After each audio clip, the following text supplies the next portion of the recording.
end is inevitable, Maverick. Your kind is headed for extinction. Maybe so, sir. But not today. Good to see you. Good to see you. Hey, Kevin. good to see you. So I gotta ask. I mean, here we are looking at two Chi-Town boys up here in Hollywood. Let's go. Like how? I mean, how's it? I know Chicago has this great like theater stuff, and it's a great city overall. But how was it chasing that dream from Chicago to be now in one of the probably the biggest Hollywood movies that will at least be this year, the biggest Hollywood movie of the year, probably. Can you tell me a little about that journey? I'll start with you, Bashir, and then Charles. Oh yeah, I mean, I think you just nailed it. First off, I would say actually meeting Charles on set made me feel, a little bit more at home because he went to my rival high school, and I immediately knew not to trust him. So I said, all right, this guy, absolutely not. But I was born and raised on the south side of Chicago. You think something like this happens to people, you don't ever put two and two, at least I didn't, ever think it would happen to me. But it wasn't like, I don't think, and I would not be surprised if it was the same for my brother here. I don't think this is something that necessarily I was aiming for.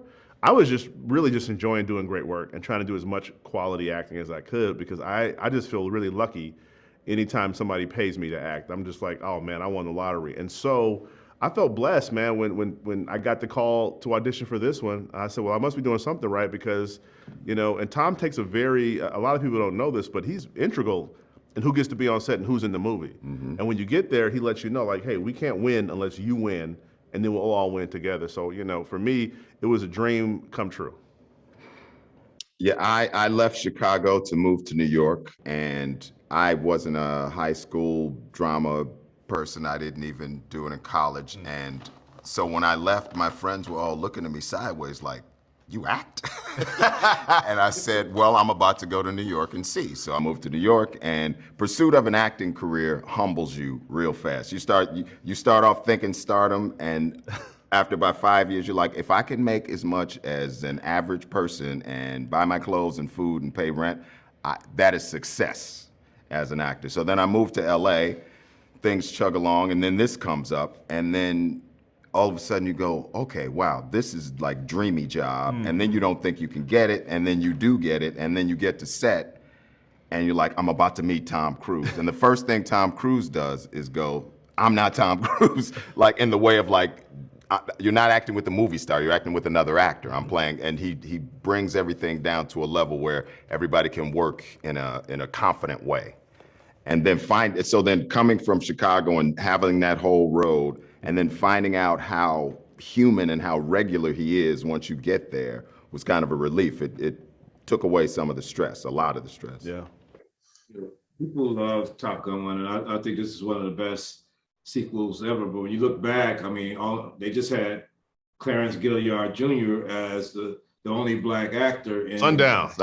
Yeah. the movie, and now you got you two, you got Jay Ellis, you got some people, Brown, some girls, a lot of diversity. But I want to know, how can we as a people get more people into those executive producer seats to be able to produce movies to this scale, this budget? I mean, do you guys have any idea how we can move the conversation from we need more, Black actors to how can we get more Black executives into the office to be able to make these grand movies to this scale? No, not to Jerry Bruckheimer. I mean, he did it. Yeah. I'm not saying like he needed a Black guy to make this, but I was saying like how do you think we can do that as a community?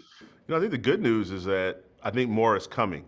I think if you look at what's even happening on television, you have some shows that 20 years ago could never be on television, shows like Insecure in Atlanta. So the wave is moving in the right direction. And I think you also just nailed it, because I say the same thing. Oftentimes when I talk to young folks, I'm saying, look, I know a lot of you want to work in entertainment, but if you love acting, if that's your passion, God bless you, go pursue it. If you want to work in entertainment, look at the executive side, because ultimately you might be the one person who can greenlight a movie that totally changes the Hollywood landscape. So I do think, as you just said yourself, if more and more young people realize, some of us don't even realize that's an option. We think, oh, okay, entertainment, well, you got to be an actor, right? Or maybe a director, but no, you could be at a studio as an executive and be responsible for putting so much wonderful new thought and new ideas and new diversity into the fabric of what we do here in America. I think that would be great. And my instinct is that we're going to see more. Well, I love how you rock the salt and pepper, Charles. I love how y'all hold it down in this film, and really love the film, man. It's up Thank there. you. Like Thank you so much. Thank you, Godfather 2, Sister Act 2, Beverly Hills Cop 2, Top Gun Maverick. It's like one of those type of sequels. So That's good company. I think it's gonna be That's Hey, good company. hey. for years to come. So thank you guys for putting on a great performance. Oh, Thank man, you. Thank you very much.